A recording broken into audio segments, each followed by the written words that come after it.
Good morning and welcome to Math 108. So let's get going. So as you remember, previously what we have talked about was our basic or called ordinary differential equations. And we saw that they had similarities between these kinds of equations and our original learned in school number equations. But what we mean by a solution is a function that satisfies a differential equation. And we had equations like maybe x times dx dy minus 1 equals 4x cubed, for example. And then we saw, okay, well, let's isolate our derivative. We're looking for a function that has that satisfies this information. In order to find that function, one option is to isolate the derivative portion, and then we will have let's do it in two steps, 4x cubed plus 1, and so dy dx equals 4x squared plus 1 over x, for example. Then we can say, well, we're looking for a function whose derivative is exactly this right-hand side. That is exactly the same as our antiderivative question. So we can go and say, well, our function, which is a function of x, is therefore the indefinite integral of what we have on the right. Okay, so for the very, very simple kind of equation, we can just recognize our differential equation as the same as a rephrasing of our antiderivative question. And then we can go ahead and say, well, okay, y is, well, I leave the 4 out in front.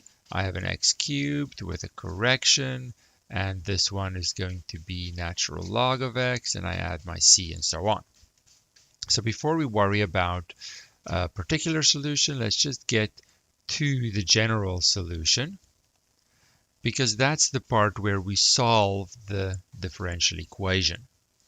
So in the very basic situation, the one where I just have x's in combination with my derivative dy dx, then by isolating dy dx, I can just recognize it as a rephrasing of our familiar antiderivative question.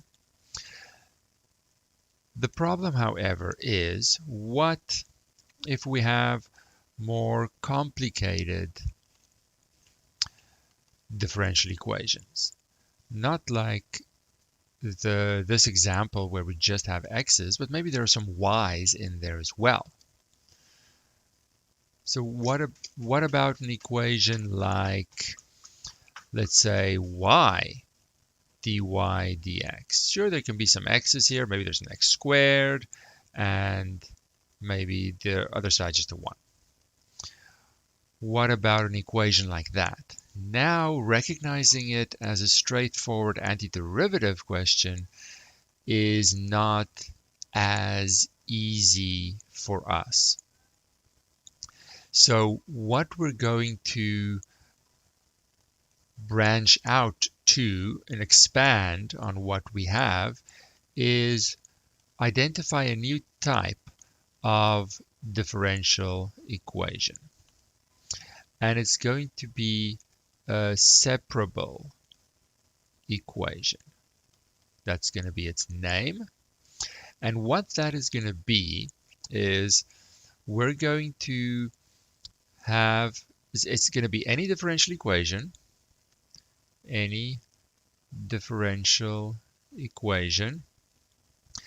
that you can write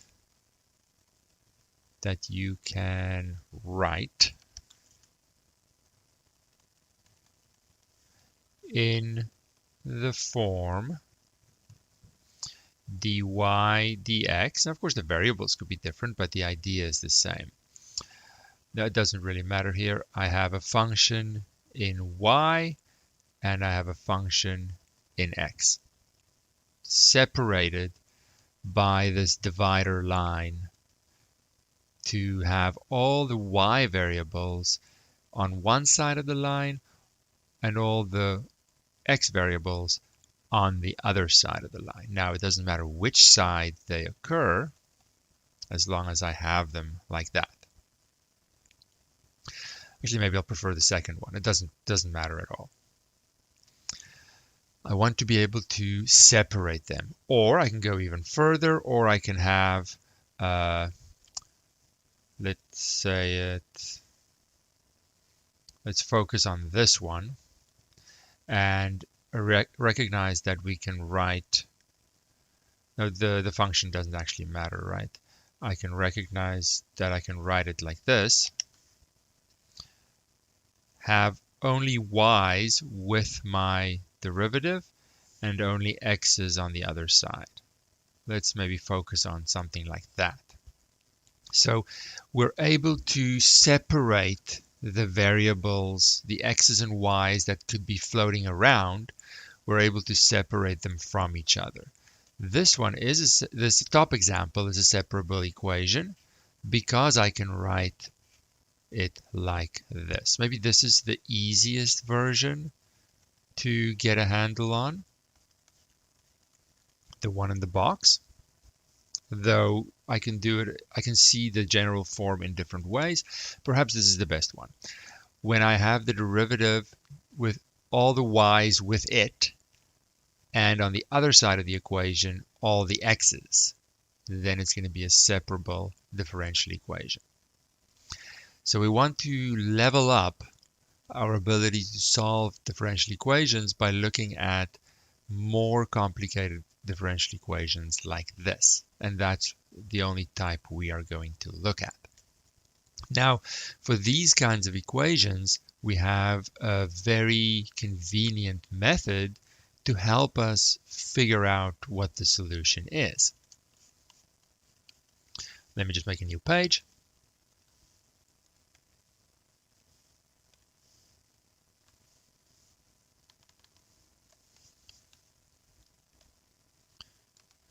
To get an idea of how this method works and to show that it's not that strange really, let's just note how we've solved a basic differential equation.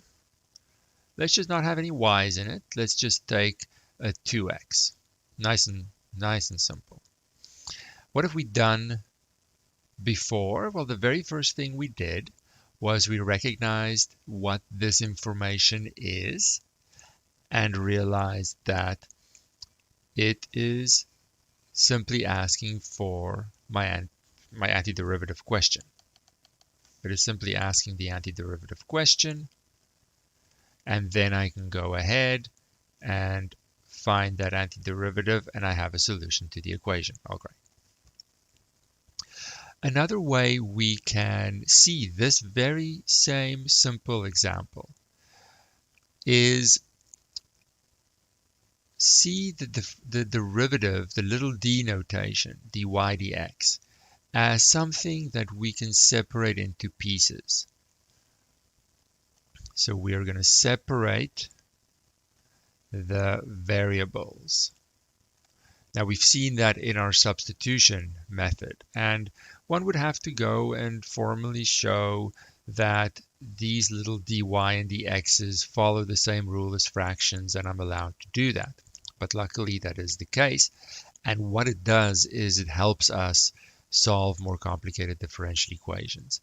If I now separate the variables the same as we did for our substitution, I would multiply both sides by dx, and I would have this version of the differential equation, which doesn't show the information as nicely, but I can use this version to get to the answer as well, and that's going to help us moving forward. How I'm going to do that is I'm going to see this now as the left-hand side of an equation and this as the right-hand side of an equation. Now think back to, I'm going to leave a space here, to implicit differentiation. What was that again? Implicit differentiation said I have a left-hand side of an equation and a right-hand side of an equation. I can see them as functions, and if the left-hand side is equal to the right-hand side, then their derivatives have to be equal as well. So I take the derivative of both sides and still get an equal. Now implicit differentiation, we can see that sort of in reverse here. And what's the reverse of differentiation? Well, in a way, antiderivatives is the reverse. So what I'm going to do is I'm going to take the antiderivative on both sides. Now the convenience of the differentials is I already have the closing part of this integral. This isn't quite complete until I've resolved each of these antiderivatives, but we just write it like this as an informal next step. Now the key thing in this separation of variables method to solve the differential equation is to just look at each of these sides in isolation. So I'm going to use color. When I have the pink side, there is nothing else. Literally nothing else exists but this side. And when I look at the pink box as a separate question, it is saying that I'm looking for an antiderivative of, when there's nothing there, there's a 1 there, of 1 with y as my variable. So what function in y as the variable has 1 as a derivative? The function is y. Y is my variable. The derivative of y is 1. And on the other side, I have a blue box. So when I do the right-hand side, there is nothing other than the blue box. Now that is a more familiar one because the variable is an x that I usually use, but it doesn't matter what the variable name is. An antiderivative of 2x is x squared. And just like before, we're going to group the constants coming out of each of these at the end. And it doesn't matter which side, I'm just going to put them on the right side, and there we go. And it's the same answer. Now in this case, of course, we had such a simple differential equation, this wasn't necessary to separate the variables and everything. But once I get to the differential equations with y in it, floating around, then it kind of becomes necessary. So by separating the variables and integrating both sides, then just isolating what each side represents, I'm able to find the answer to more complicated differential equations. Let's take one as an example. So let's take, for example, we can actually go to the problems here. Let's take, I don't want to do something too complicated just yet. I'm looking for a nice and easy one. Let's do, let's do this one. Let's do that one. dy dx equals negative x over y. dy dx equals negative x over y. I'm just going to put the negative with the x for convenience, doesn't really matter. This is a separable equation because if I take the y to the other side, it looks exactly right like this bottom box version. So it is a separable equation. Now, to be fair, for our level, when we have y's floating around, it's always going to be a separable equation. I just need to separate it. And after I've put all the y's with the dy dx and all the x's on the other side, then I will multiply both sides by dx. To avoid mistakes, please leave the dx moving until the very last. So now I have all y-related things on the left, all x-related things on the right. I then integrate both sides. Now I have to look at them in isolation, which means the left side has a variable. Let's use color again to highlight what I am looking at. There is nothing for the next few seconds outside of this pink box. Nothing exists. This just happens to be an antiderivative question with y as the variable. And it's asking, what is the function in y that has derivative answer y? Well, it's going to be y squared with a 1/2 correction. When I'm done with that one, I put the constants on hold until the end. I then look at the other side and isolate that as a separate question, just the blue box. The antiderivative of negative x will be negative 1/2 x squared. And then I put it together with just the constants grouped into the constant c. So here, just like before, here I have my general solution. Now, what's often the case in very, very basic differential equations with just x's, my general solution is going to be written in function form with y equal to something in x. Here I still have the general solution to the differential equation, but I'm not going to bother. You can simplify it, maybe multiply throughout by 2 or whatever. I'm not going to solve for y because this isn't a function anymore. This is a more general equation relating x and y values on a graph. Think of a circle and things like that. And how I can verify that this is correct is just by implicit differentiation and simplifying back to the original. So this is just a general solution like before.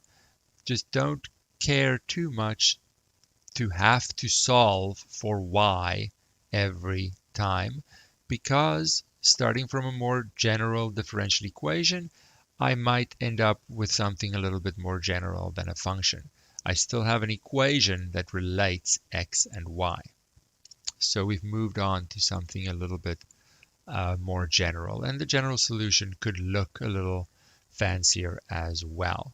So don't worry about having to solve for y each time. It's nice if I can, but it's not necessary. So all we're practicing is separating the variables. Let's see.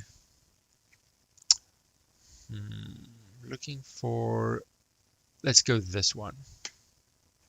Don't want to jump up in complexity too fast. Let's go with that top one. Now I have dy dt, t squared plus 1 over 3y squared. So dy dt, t squared plus 1 over 3y squared.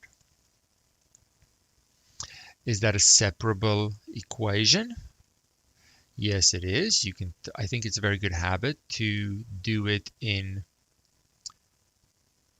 2 steps at least. Keep the derivative in one piece and just make sure you separate the other variables correctly. Then separate the differentials by multiplying dt to the other side, and that will help me have the dt with the whole right-hand side, which it needs to be. Then I integrate both sides. In isolation, the left-hand side is y cubed.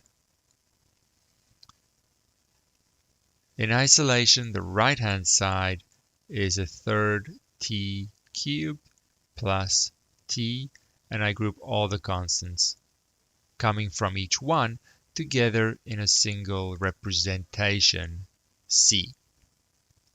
So there's my general solution again. This one I can solve. I don't want to. This is a very nice, clean version of the solution. It doesn't have to be y equal to something. So all we're practicing is separating the variables and what the separation of variables method allows me to do. It's allowing me to solve these more complicated differential equations.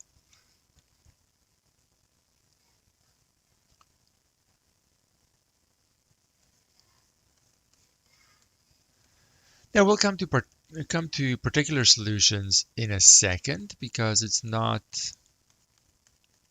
really any significant step forward. Let's see maybe this first one. Maybe let's go with the very first one. dy dt equals negative y. I don't have any space.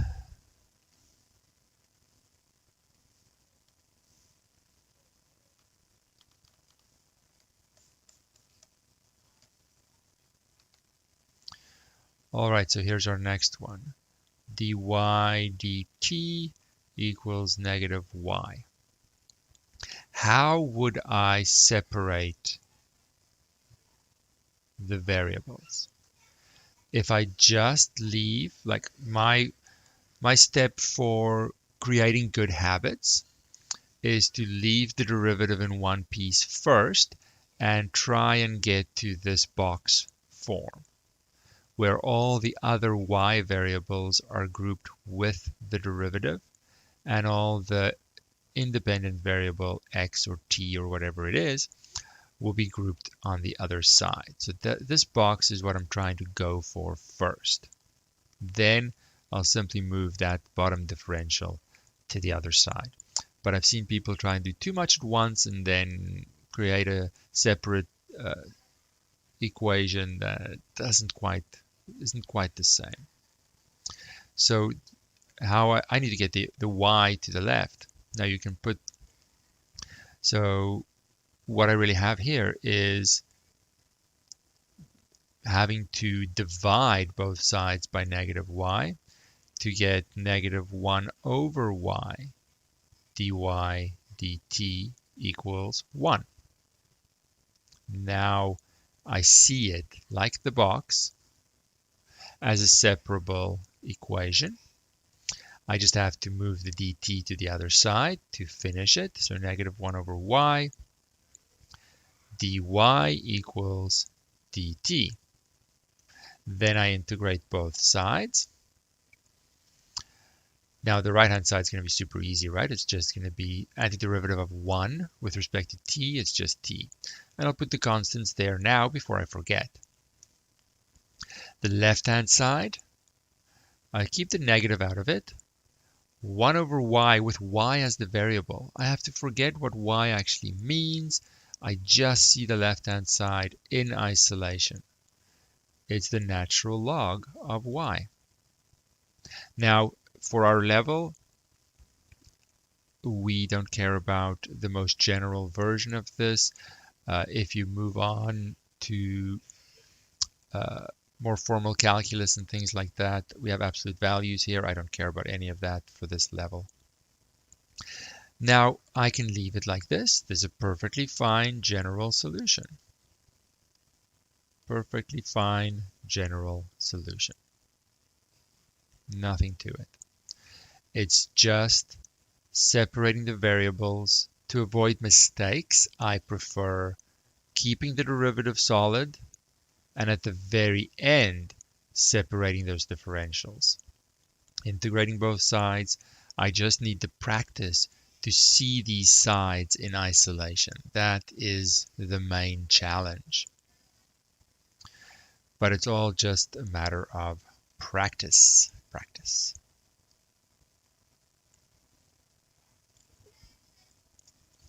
Okay, let's see what else do we have here.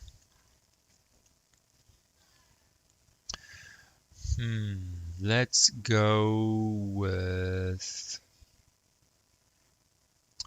it doesn't really matter. Let's go with that top one. That's a nice one. It looks a little bit more interesting. Though we'll soon see that in the end, the separation of variables method is very similar every time. E to the negative t dy dt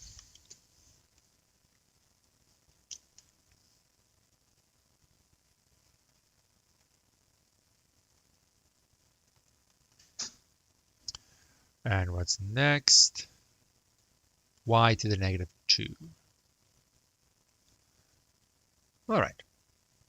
Now, technically in general, you have to identify, well, is this a separable equation? Can I use that method? But for us, that's the only method we need to know. The questions will always be suited for that method to work. I just have to do it. So you can, if you want to, get rid of the negative exponents to better see what to do. And then I see, oh, I have to multiply by y squared and by e to the t. And then I would have them nice and separated. Last thing to do, separate the differentials as well to get to my, oops, that's an ugly t.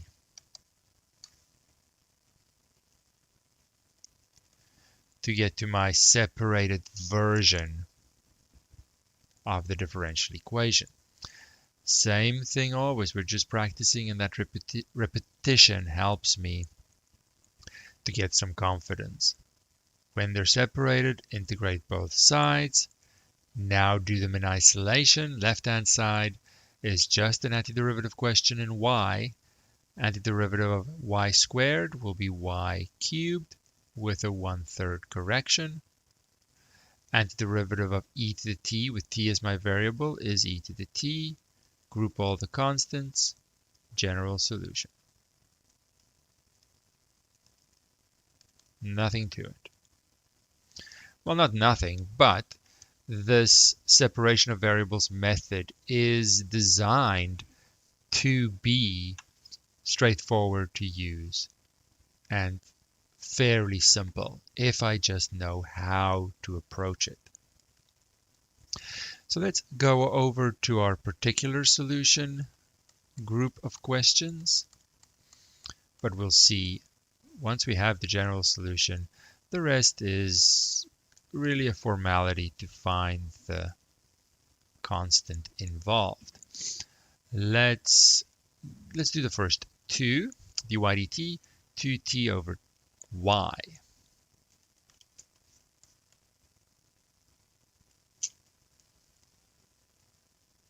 dy dt, 2t over y, and my initial condition, y of 1 equals negative 2. All right. Now I'm not too bothered by that extra information because I don't need it until after the general solution. So I need to separate here. Y goes to the left 2t on the right, then multiply both sides by dt, and integrate.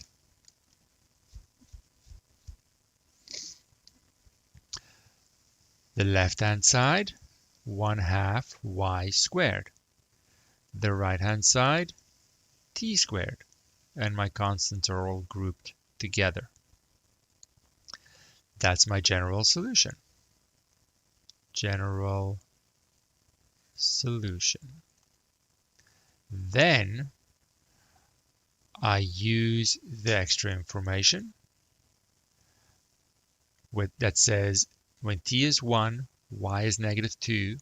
So I plug that in, -2 for y, 1 for t, and solve for c in the constant, in the equation. Well, this is going to be 4, so it's 2 minus 1, which is 1. And then I can go and say 1/2 y squared equals t squared plus 1 is my particular solution. And I'm done. So the main part is still going to be finding the general solution. Regardless of how that was done, using the extra information to find the constant is independent of the method to solve the differential equation. It's in many ways a formality after the fact. If I just remember, I do not have to solve for y. Leave it in whatever nice equation version you want. You can perhaps write y squared equals 2t squared plus 2. You could do that if it looks a little nicer, but I am not going to solve for y in this more general situation. I don't have functions as answers to the differential equations necessarily. Let's see. Oh, I want to do both of the first two, right? So this is the next one. dy dx equals x e to the negative y. dy dx equals x times e to the negative y, and y of 0 equals 1. All right. So I move all the y-related things to the left. So it'll be e to the y dy dx equals x. Then I separate the differentials as well to have e to the y dy equals x dx. Integrate both sides. The left-hand side in isolation, the antiderivative of e to the y, e to the y. Antiderivative of x, 1/2 x squared. And my constants, my integration constant at the end, I just put it on the right side. Now I can solve for y. I don't have to, but you totally can if you want to. There's just no benefit, to be honest, for these made-up questions. When we get to practical questions, where I'm going to use my answer, which is probably going to be a function, to answer further questions, then yes, I want to clean that up. But right now, they're not going to specify how to present the answers, so whatever's convenient. I like this equation. I'm going to leave it like that. So there's my general solution. General solution. Then I'm going to use my information that says when t is 0, y is 1. So e to the 1, not t, x. X is 0.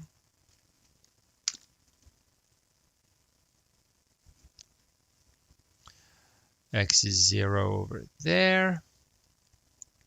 And that tells me that C is equal to E. So my solution in equation form is e to the y equals 1/2 x squared plus E. And there's my particular solution. I am not bothered that I didn't solve for y. There was no need to.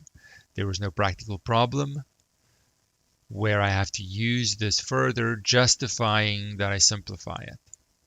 So I don't. The finding of the general solution is always the same, to the point where notice that I actually don't need anything else, even when it is more basic. Let's just make this observation. If I now happen to come across a simple one, actually I don't think there is a simple one without y's anywhere, no. If I happen to have dy dx equals 4x whatever to the 7, I don't need to think of these differential equations as different. They are separable equations. There is just no y's floating around. I would still separate the differentials like this, integrate both sides. The left side is just y, and the right side is whatever the right side wants to be. There is actually, for our level, nothing outside of separating the variables. It works even in the more basic situations. I didn't have to think about this as being a rephrasing of the antiderivative question. No, separating the variables, it's all I need. So let's write that here. Separation of variables. The method works for simple differential equations as well. There is no other method that we need for our level. Let's see what else we can do. Maybe a last question. Now, there isn't much. Maybe this top one. There isn't much in terms of how difficult we can make it. Maybe that top one. dy dt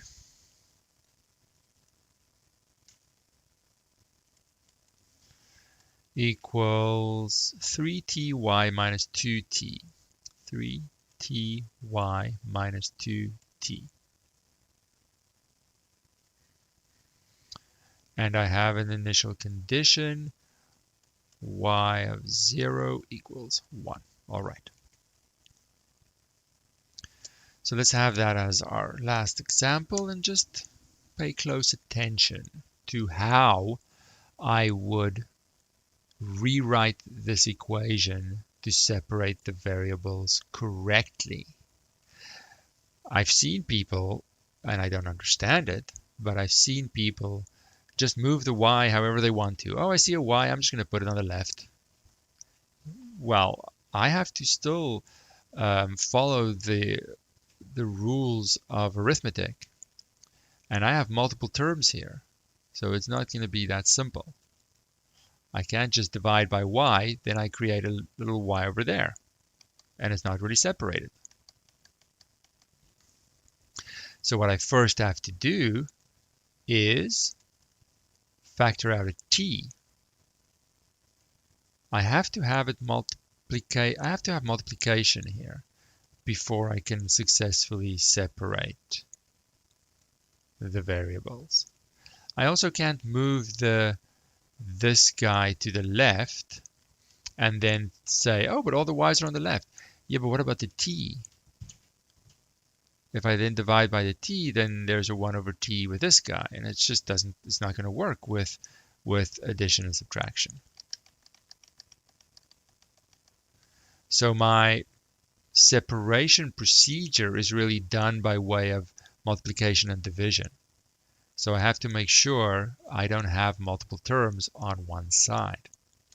Once I have that, whether I want it or not, separating the variables is going to take the 3y minus 2 to the left. And I can then finish that by multiplying both sides by dt. Yeah, some people like to put the dy at the top. I'm not one of those people. Integrate both sides. And then I have to think a little bit, but the right side's easy. That's a 1/2 t squared. I'll just do my constant now so I don't forget. What's happening on the left here? What's happening on the left? Now, you could go and say, you know, I'm just not comfortable with this. Let's just recognize that this requires a substitution and do it on the side. Use my u to say it's 3y minus 2. Then the derivative, the y is just my variable, like an x or a t for the moment, is 3. So I separate those variables. Sorry, that's a little ugly. As 3 dy. So that means I need to see a 3 there, and I pay the price. Then I have the 1 over u. 3 dy is the same as du, and I know that is 1/3 natural log of u. I ignore the constants right now. I go back and say 1/3 log of 3y minus 2. I can go and be sure, be safe. Or I can totally guess and check my way through it. It is totally up to you. You have these methods that you can't forget. Substitution is still there. I have the potential of one of these sides, or both perhaps, being a reverse chain rule situation. It is possible. Regardless, there I go. Okay. Now, yeah, I could solve this. It's arbitrary. I don't have a need to do that. Here is my general solution. I don't feel that there's anything to gain if I don't have a follow-up question. I use my extra information, and it says when t is 0, y is 1. So I plug that in. Wherever I see a y, it'll be a 1. And wherever I see a t, it'll be a 0. Let's move up a little bit. Not a lot of space left. Let me just simplify this guy. This in the bracket is a 1. Log of 1 is, it's the power of e that would give me an answer of 1, which is 0. So that means that c is 0. So that means my general solution can be updated to a particular solution like so, with c equal to 0, and that is my particular solution. This is still faster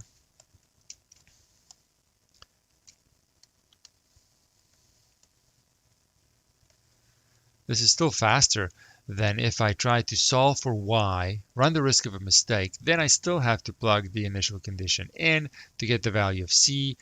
It'll just reduce to the same thing. There's no benefit. Once we have a practical layer on top, where we need a function to answer follow-up questions, then there certainly is a point to simplifying the solutions by solving for y. So have a look at that.